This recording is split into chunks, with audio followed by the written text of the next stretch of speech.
శుభోదయం మిత్రులారా, వార్తా కథనంపై విశ్లేషణ కార్యక్రమం టీజీటీవీ మార్నింగ్ న్యూస్ కు స్వాగతం. నేను మీ జర్నలిస్ట్ సత్య. ముందుగా రాష్ట్రంలోని ప్రధాన వార్తలను కనుక పరిశీలించినట్టయితే అరాచకాల ద్వారా, రౌడీయిజం ద్వారా, మరి అదేవిధంగా ఏదైతే బెదిరింపులు, లోబర్చుకోవడాలు, ప్రలోభాలు, వీటన్నిటి ద్వారా మున్సిపాలిటీలను అధిరోహించాలని ప్రయత్నం చేసి మరి ఇప్పటివరకే ఎంతో కొంత సక్సెస్ సాధించినటువంటి మరి కాంగ్రెస్ ప్రభుత్వం కేతనపల్లిలో మాత్రం ఆ గోలు రీచ్ కాలేకపోతా ఉన్నది. మరి ఇక్కడ బాల్క సుమన్ ఆయన నాయకత్వం పట్ల మరి ఇక్కడ విశ్వాసం కలిగినటువంటి కౌన్సిలర్లు ఎవరు కూడా చెక్కు జరగకుండా మరి ఒక్కో కౌన్సిలర్కు 3 కోట్ల రూపాయలు ఇస్తారన్నా కూడా వాళ్ళు ఎవరు కూడా అదరక బెదరక అంటే ఆశపడక ప్రలోభపడక ఆయన వెంటే ఉంటామని అంటే చివరికి ఆయనకు జైలుకు పంపించినా కూడా కౌన్సిలర్లు ఎవరు కూడా మరి కాంగ్రెస్ వైపు మొగ్గు చూపడం లేదని చివరికి మరి ఇక్కడ సామధాన భేద దండోపాయాలు అన్నట్టుగా ఇప్పుడు దండోపాయాన్ని ప్రదర్శిస్తా ఉన్నది కాంగ్రెస్ ప్రభుత్వం.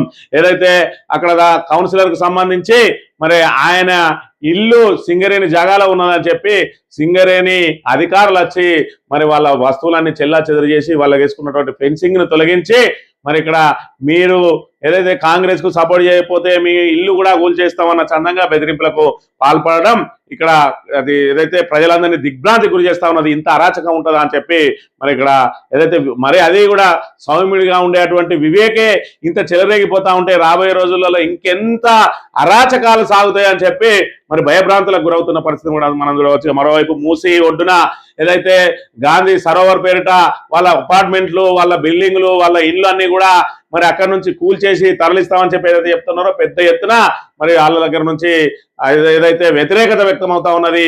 బఫర్ జోన్ అని చెప్పి మీరే మన అనుమతులు ఇచ్చి ఇప్పుడు మీరే మళ్ళీ ఆ అనుమతులను ఏదైతే ఏదైతే ఆ రూల్స్ ను మార్చేసి 30 మీటర్లు అంటారు, 50 మీటర్లు అంటారు, ఇప్పుడు 200 మీటర్లు అంటారు. మరి మీరు అన్ని రకాల అనుమతులు ఇచ్చి ఇవాళ మమ్మల్ని ఎక్కడి నుంచి ఎందుకు పంపించేస్తారు?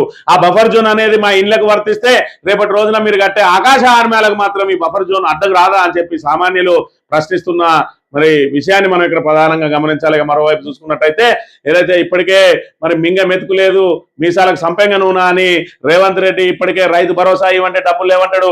అదేవిధంగా రిటైర్డ్ ఉద్యోగులు అయితే ప్రాణాలు కోల్పోతా ఉన్నా కూడా వాళ్ళ పెండింగ్ బకాయిలు ఇప్పటివరకు చెల్లించడం లేదు. కానీ 5,000 కోట్ల రూపాయలు పెట్టి మహాత్మా గాంధీ విగ్రహాన్ని పెడతాడట. ఇలా విగ్రహాలు అనేటివి మరి బువ్వ పెడతాయా? ఇలా ప్రభుత్వం దగ్గర డబ్బులు లేవనుకుంటేనే 5,000 కోట్ల రూపాయల ధనాన్ని, ప్రజాధనాన్ని ఎందుకు దుర్వినియోగం చేస్తా ఉన్నాడు? ఈ సామాన్యులకు అందాల్సిన సంక్షేమ పథకాల విషయంలో మాత్రం డబ్బులు ఉన్నాయి. కానీ ఇక్కడ కాంగ్రెస్ పార్టీని నిలబెట్టుకోవడం కోసమో, కాంగ్రెస్ పార్టీ ఉనికి చాటుకోవడం కోసమో ఇలా గాంధీ విగ్రహాన్ని పెట్టడానికి 5,000 కోట్ల ప్రజాధనాన్ని ఏ విధంగా మరి ఇక్కడ దుర్వినియోగం చేస్తారని చెప్పి పెద్ద ఎత్తున ప్రశ్నలు ఉత్పన్నం అవుతున్న పరిస్థితిని మనం ఇక్కడ చూడాలి. ఇక ముందుగా నమస్తే తెలంగాణ వార్తలు చూసుకుంటే కేజీబీవీలో ఫుడ్ పాయిజన్ 25 మంది విద్యార్థులకు అస్వస్థత, అల్పాహారం తిన్నాక వాంతులు. మెదక్ జిల్లా రేగోడ్లో ఘటన. రాష్ట్ర వ్యాప్తంగా ఎక్కడ చూసినా ఏదో ఒక మూల మీరైతే గురుకులాల్లో, కేజీబీవీల్లో ఈ రకమైనటువంటి ఫుడ్ పాయిజన్లు జరుగుతూనే ఉన్నాయి. మరోవైపు యూనివర్సిటీలలో కూడా మరి ఇక్కడ పురుగులు అన్నం పెడతా ఉన్నారు. మరి ఏదైతే నాణ్యమైన అన్నం పెట్టలేదని వాళ్ళు రోడ్లెక్కుతున్న పరిస్థితిని మనం ఇక్కడ చూడాలి. విద్యా వ్యవస్థను భ్రష్టు పట్టించిండు రేవంత్ రెడ్డి. ఇవాళ విద్యాశాఖను చేతిలో పెట్టుకొని దాని మీద కనీస సమీక్షలు లేకుండా ఇవాళ మొత్తం విద్యాశాఖనే, విద్యా వ్యవస్థనే మన భ్రష్టు పట్టించే విధంగా తయారైందనే విషయాన్ని మనం ఇక్కడ గమనించాలి. ఇక కేతనపల్లిలో అరాచకం. కాంగ్రెస్ లో చేరలేదని బీఆర్ఎస్ కౌన్సిలర్లకు వేధింపులు. మున్సిపాలిటీ కైవసానికి అడ్డదారులు, విచ్చలవిడిగా కాంగ్రెస్ ప్రలోభాలు. ఒక్కొక్కరికి 3 కోట్ల చొప్పున ఆఫర్, మాట వినడం లేదని బెదిరింపులు. బీఆర్ఎస్ కౌన్సిలర్ ఇంటిపై సింగరేణి రెవెన్యూ శాఖ అధికారుల దాడులు. ఇల్లు కూల్చేస్తామంటూ దౌర్జన్యం, కంచె తొలగించి భయపెట్టే యత్నం. కాంగ్రెస్ నుంచి ప్రాణాన్ని ఉన్నదంటూ రోధించిన కౌన్సిలర్ భార్య విజయ. నేడు కేతనపల్లికి బీఆర్ఎస్ నేతలు బాధిత కుటుంబానికి పరామర్శ. మొన్న తొర్రూరు, నిన్న జనగామ, ఇప్పుడు కేతనపల్లి. ప్రజలిచ్చిన తీర్పును కాలరాస్తూ అడ్డదారిలో గద్దెనెక్కేందుకు కాంగ్రెస్ బరితెగిస్తున్నది. అధికార బలాన్ని ప్రయోగిస్తూ అరాచకం సృష్టిస్తున్నది. ప్రలోభాలకు లొంగలేదని కేతనపల్లిలో బీఆర్ఎస్ కౌన్సిలర్ల ఇండ్లు కూల్చేందుకు తెగబడతా ఉన్నది. ఇవాళ ఎన్నడూ లేనిది ఇవాళ ఈయన సింగరేణిలో ఎంక్రోచ్ అయిందట. ఇక్కడ కొత్తగా బోర్డు వెలిసింది, ఇదంతా సింగరేణి స్థలము అని. మరి ఇప్పటికిప్పుడే ఇది ఎందుకు తెలిసింది వీళ్ళకు ఇది సింగరేణి స్థలం అని? వెంటనే జ్ఞానోదయం ఎందుకైంది అని అంటే ఈ కౌన్సిలర్, కేతనపల్లికి సంబంధించిన కౌన్సిలర్ ఎవరైతే ఉన్నారో ఆయన మరి బీఆర్ఎస్ నుంచి గెలిచిండు. కాంగ్రెస్ కు రమ్మన్నా ససేమిరా రావడం లేదు. 3 కోట్లు ఇస్తామని ఆఫర్ పెట్టినా కూడా వాళ్ళు తృణప్రాయంగా మరి ఇక్కడ దాన్ని తిరస్కరించిండ్రు. దాంతో మరి ఇక్కడ సమాధాన భేద దండోపాయాల్లో ఇక దండోపాయాన్ని వినియోగిస్తా ఉన్నారు. మీ ఇండ్లు కూల్చేస్తామని చెప్పి బోర్డు పెట్టి భయభ్రాంతులకు గురి చేస్తా ఉన్నాం.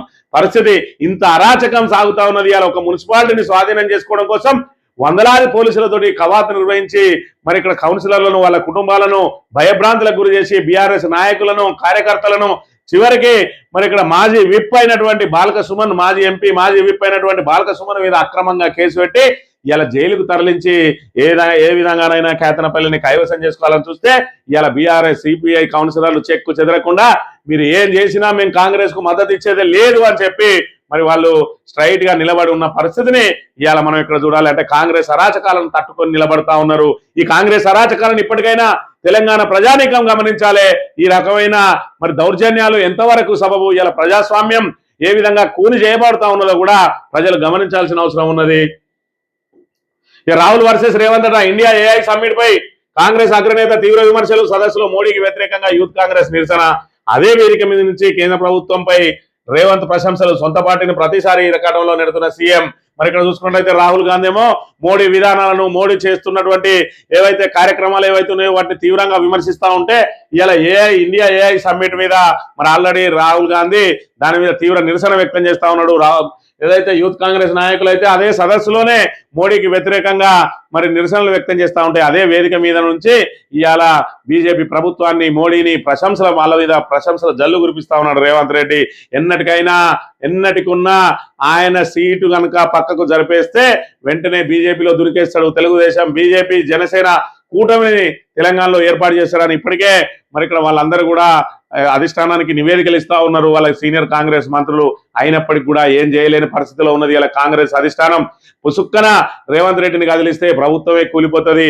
ఇప్పటికే మరి ఇక్కడ ఏదైతే తెలంగాణ నుంచే ఇలా జాతీయ కాంగ్రెస్ పార్టీకి కావాల్సిన మన నిధులన్నీ కూడా అందుతున్నాయి కాబట్టి ఇలా ఏం కిమ్మనని పరిస్థితిలో ఉన్నది కాంగ్రెస్ జాతీయ నాయకత్వం. అందుకే రేవంత్ రెడ్డి ఆడిందే ఆట పాడిందే పాటగా సాగుతా ఉన్నది. ఇలా బ్లాక్ మెయిల్లతోటి అందరినీ ఎక్కుకుంటా తొక్కుకుంటా వచ్చి ఇలా కాంగ్రెస్ పార్టీ పిసిసి అధ్యక్షునిగా, అదేవిధంగా ప్రభుత్వ అధినేతగా ఏదైతే నిలబడి ఉన్నాడో ఇవాళ అదే బ్లాక్ మెయిల్లతోటి అధిష్టానాన్ని కూడా బెదిరించుకుంటా తన పదవిని కాపాడుకుంటా ఉన్నాడు. ఒకవేళ నన్ను తప్పించినట్టయితే మొత్తం కాంగ్రెస్ పార్టీనే ఇక్కడ నామరూపాలు లేకుండా చేసేస్తా, ప్రభుత్వాన్ని కూల్చేస్తా అన్న చందంగా వ్యవహరిస్తున్నాడు అని చెప్పి ఇప్పటికే మంత్రుల ఆరోపణలు వెలువరిస్తా ఉన్నారు. ఇక మరో వ్యక్తి ఏదైతే రాజగోపాల్ రెడ్డి, కోమటిరెడ్డి రాజగోపాల్ రెడ్డి, ఆయనే బీజేపీలోకి వేయండు. కాంగ్రెస్ మీద అలిగి ఆ బీజేపీ నుంచి మళ్ళా ఆయనను బుజ్జగించి తీసుకొని వచ్చిండు. మొన్న అసెంబ్లీ ఎన్నికల ముందు నీకు మంత్రి పదవి ఇచ్చే బాధ్యత మాది అని చెప్పి ఆయనను బుజ్జగించి తీసుకొచ్చి ఇవాళ 2 సంవత్సరాల 2 నెలలు దాటుతున్నా కూడా ఇప్పటి వరకు ఆయనకు మంత్రి పదవి ఇవ్వడంతో ఆయన తిరగబడతా ఉన్నాడు.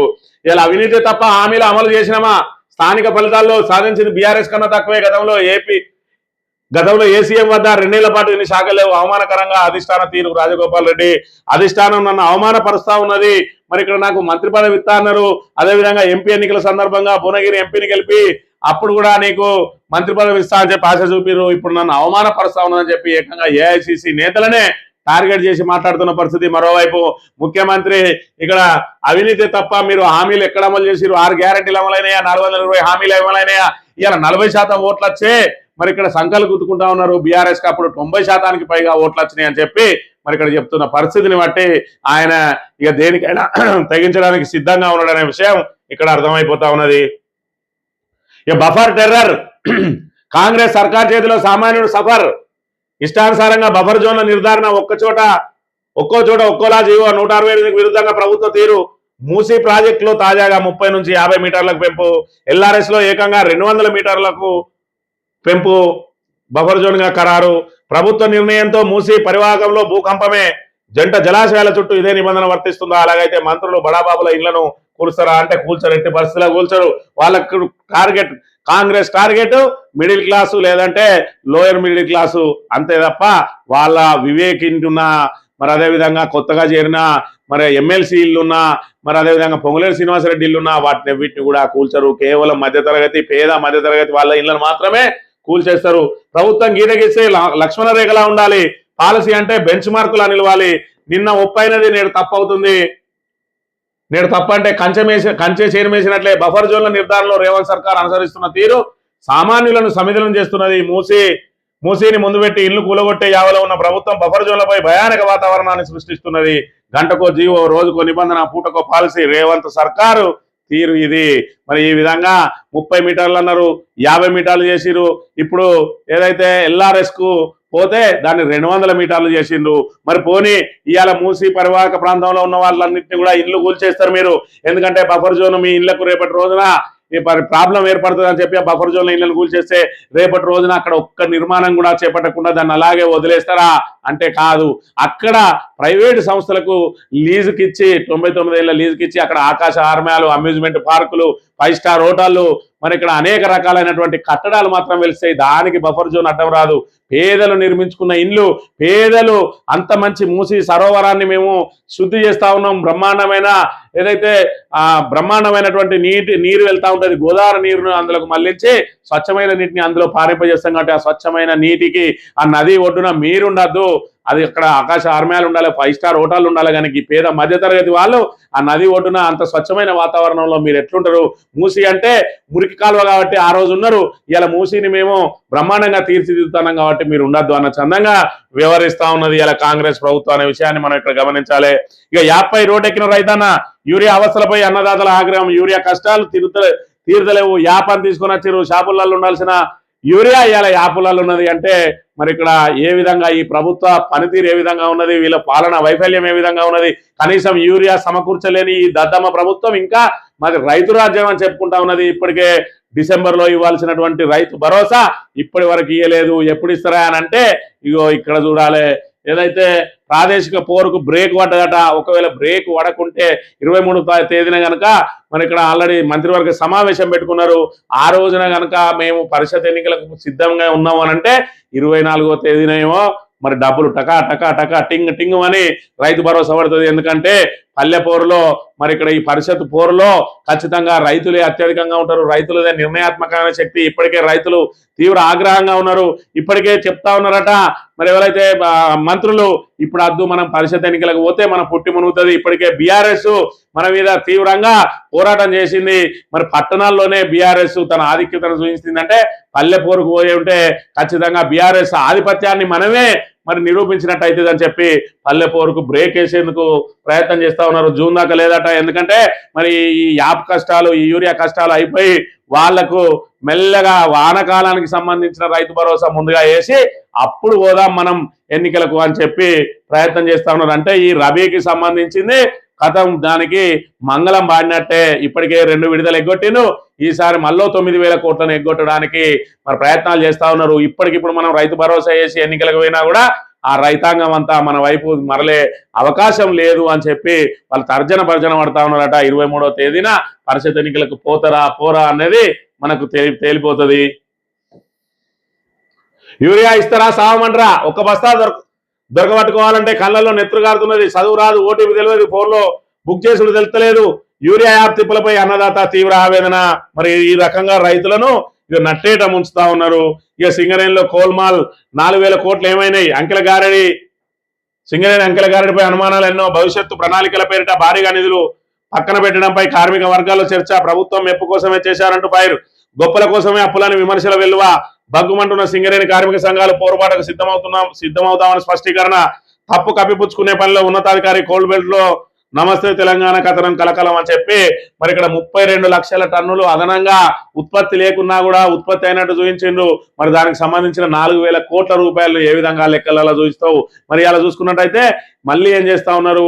ఏదైతే భవిష్యత్తు అవసరాల కోసం అని చెప్పి మరి మొన్న రోజున 6,000 కోట్ల లాభం వచ్చిందని చెప్పి చూపించి అందులో 4,000 కోట్లను పక్కకు పెట్టిండ్రు. అంటే లేని లాభాలను చూపించి వాటిని తీసి మళ్ళీ పక్కన పెట్టి అల్లికల్లి సున్నా చేస్తా ఉన్నారా? అసలు సింగరేణిలో ఏం జరుగుతా ఉన్నది? కాంగ్రెస్ ప్రభుత్వం వచ్చిన తర్వాత సింగరేణి పూర్తిగా అస్తవ్యస్తంగా ఎందుకు మారింది? రేపటి రోజున ఇదే 3 సంవత్సరాలు ఇదే రీతిలో కొనసాగినట్టయితే, ఇదే రీతిలో ఎక్సెస్ టెండర్లకు పోయినట్టయితే, ఇదే రీతిలో తప్పులు లెక్కలు చూపించినట్టయితే సింగరేణి కుప్పగూలే ప్రమాదం ఉన్నది. ఇప్పటికే ప్రతి నెల అప్పులు తెస్తే తప్ప ఓడి అకౌంట్ల ద్వారా తెచ్చి జీతాలు చెల్లించాల్సిన దుస్థితిలో వచ్చింది. దానికి రావాల్సిన బకాయిలు రావడం లేదు. ఏపీ జెన్కోకు సంబంధించి ఇప్పటికే 30,000 కోట్ల రూపాయల బకాయిలు ఉన్నాయి. అయినప్పటికీ కూడా ప్రభుత్వం జెన్కోకి ఇవ్వడం లేదు, జెన్కో సింగరేణికి ఇవ్వడం లేదు. తద్వారా సింగరేణి కుప్పగూలే ప్రమాదంలో ఉన్నదనే విషయాన్ని మనం ఇక్కడ చూడవచ్చు. పక్షం దాటిన ఫోరెన్సిక్ పై ప్రశ్నలు ఎన్నో. అగ్ని ప్రమాదం జరిగి 2 వారాలైన కారణాలు తెలిసిన పోలీసులు చేతులెత్తేసిన నాగపూర్ బృందం నేటికి అందని తుది నివేదిక కీలక కేసుల ఆధారాలు అగ్గిపాలైన ఫోరెన్సిక్ నివేదికకు సంబంధించి ఫోరెన్సిక్ ఆఫీసును పూర్తిగా దగ్ధమైంది 1వ ఫ్లోర్ పూర్తిగా దానిలోనే అన్ని రకాల ఆధారాలు ఉన్నాయి వందలాది మంది నేరస్తులకు సంబంధించిన మరి ఫోరెన్సిక్ ఫైల్ అన్ని అందులోనే ఉన్నాయి మరి ఓటుకు నోటు కేసుకు సంబంధించిన ఆధారాలను తగలబెట్టడం కోసం వీటన్ని తగలబెట్టిన అని చెప్పి ప్రతిపక్షాలు ఆరోపణలు చేస్తూ ఉంటే ఇప్పటి వరకు అది ఎందుకు తగలబడ్డది అని చెప్పి దాని మీద ఎలాంటి ప్రకటనలు కూడా చేయడం లేదు మరి ఇక్కడ దానికి సంబంధించిన అధికార యంత్రాంగం సాక్షి దినపత్రిక విషయానికి వస్తే ట్రంప్ టారిఫులు చెల్లాయి అమెరికా సుప్రీంకోర్టు సంచలన తీర్పు అధ్యక్షుడు ట్రంప్ గట్టి ఎదురుదెబ్బ పన్ను విధింపు అధికారం కాంగ్రెస్ దే రాజ్యాంగం అధ్యక్షుడిగా అధికారం ఇవ్వలేదు టారిఫులకు ఐఈఈపీఏ చట్టాన్ని వాడడం చెల్లదు 6-3 మెజార్టీతో తీర్పు వెలువరించిన కోర్టు దేశాలతో యుద్ధం చేస్తున్నారా అంటూ వ్యాఖ్యలు సిగ్గుచేటైన తీర్పు అంటూ ట్రంప్ మండిపాటు అయినా కూడా ఏదైతే ట్రంప్ సుంకాలు టారిఫ్లు మేము పెంచుతామని చెప్పి ఏదైతే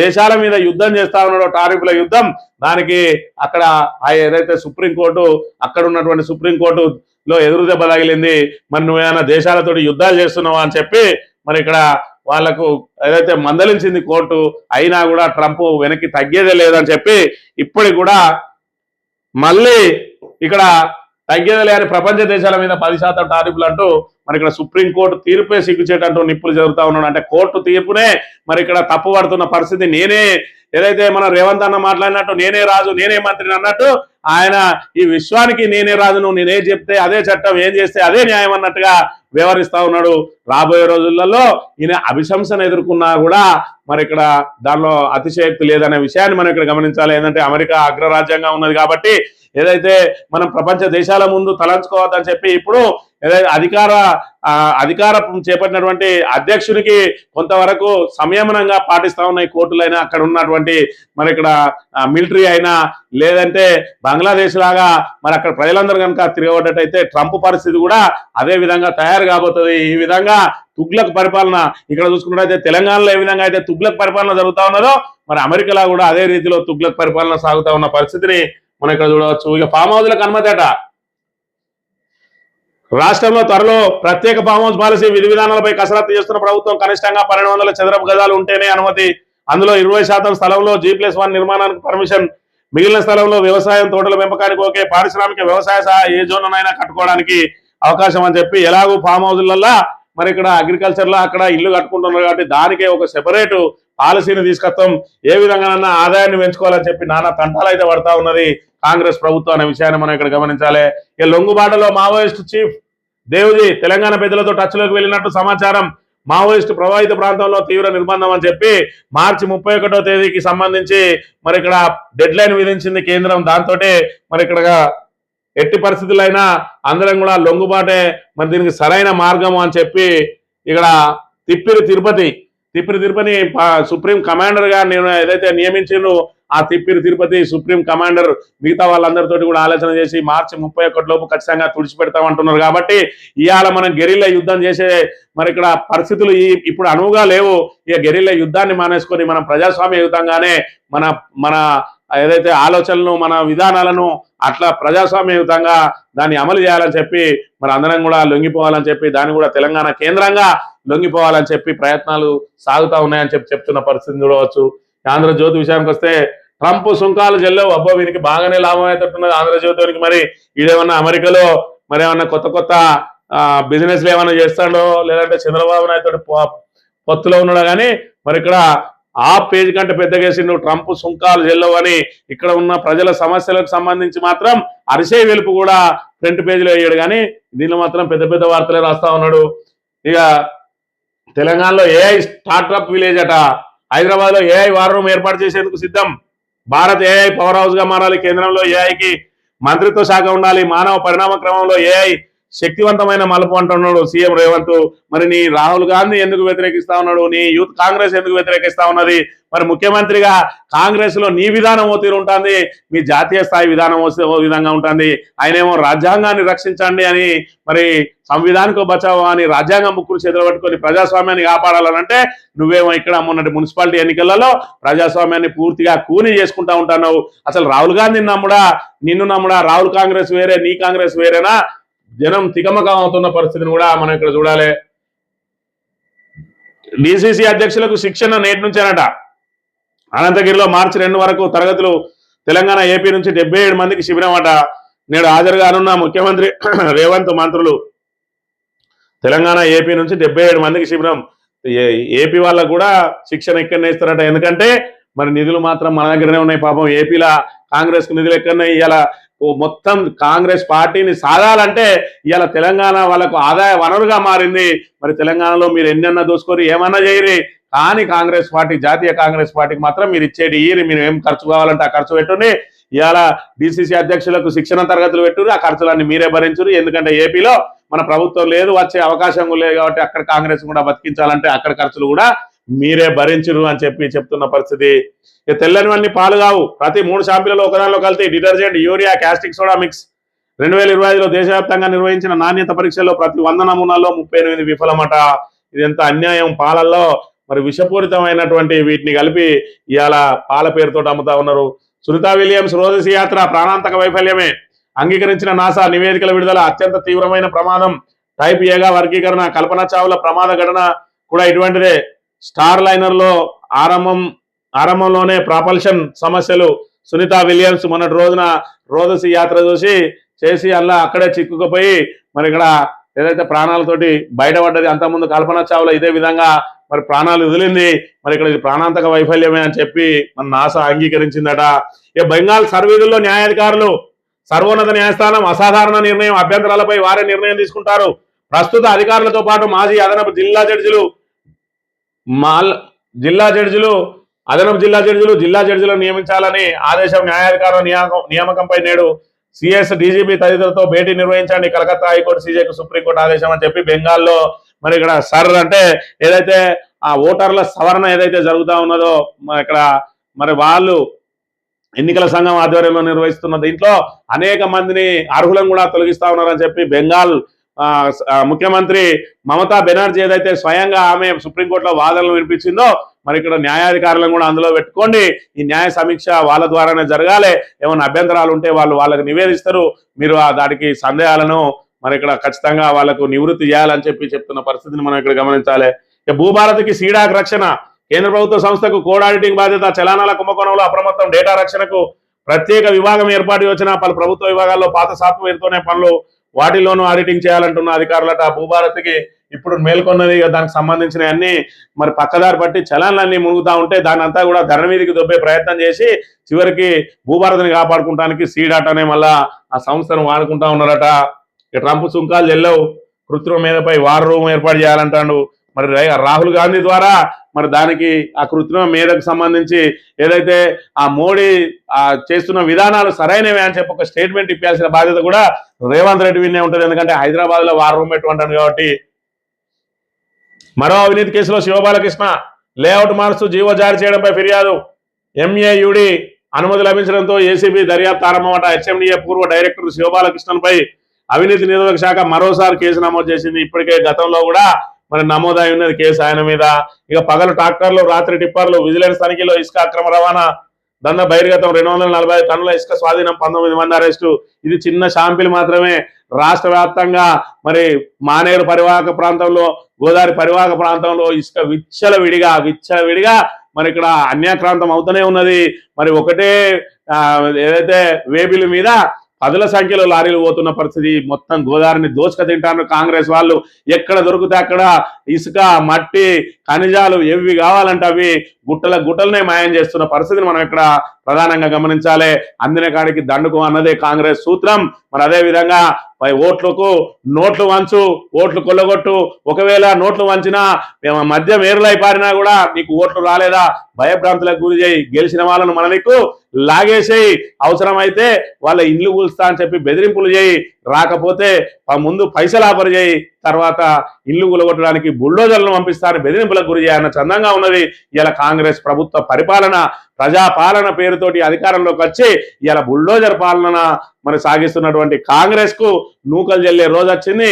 ఎంపీటీసీ ఎన్నికలు, జెడ్పీటీసీ ఎన్నికలు కనుక పెడితే ఖచ్చితంగా మీది వాపో బలుపో ఇప్పుడు రేపటితోటి తేడతెల్లమయ్యే అవకాశం ఉంటది. 23వ తేదీన మరి వీళ్ళు మరి పరిషత్ ఎన్నికలకు పోతారా, దీన్ని వాయిదా వేసుకుంటారా అనేది తెలంగాణ ఉన్నది. ఖచ్చితంగా వాయిదానే వేసుకుంటారని చెప్పి మరి ఇక్కడ ఏదైతే వార్తలు వెలువడుతున్నాయి. ఒకవేళ 23వ తేదీన పరిషత్ ఎన్నికలకు పోవడానికి కనుక సిద్ధమైనట్టయితే ఖచ్చితంగా ప్రజల చేతికి మరో ఆయుధం దొరికినట్టే. ఖచ్చితంగా కాంగ్రెస్ మెడలు వంచడానికి మరి ఇక్కడ పల్లె ఓటర్లు అందరూ కూడా సిద్ధంగా ఉండాలి. ముఖ్యంగా రైతులు వాళ్ళకు యూరియా కష్టాలు ఏ విధంగా అయితే ఉన్నాయో ఆ యూరియా కష్టాలను మరి తీర్చడానికి ఆ కాంగ్రెస్ ను భూత ఏదైతే పాతాళంలో భూమి లోపల పాతి పెట్టాల్సిన బాధ్యత ప్రతి రైతు మీద, ప్రతి యువకుని మీద, ప్రతి తెలంగాణ ఓటర్ మీద ఉన్నదని తెలియజేస్తూ ఇది ఈ రోజు మార్నింగ్ న్యూస్. తిరిగి రేపు వెళ్తాం. Thank you very much.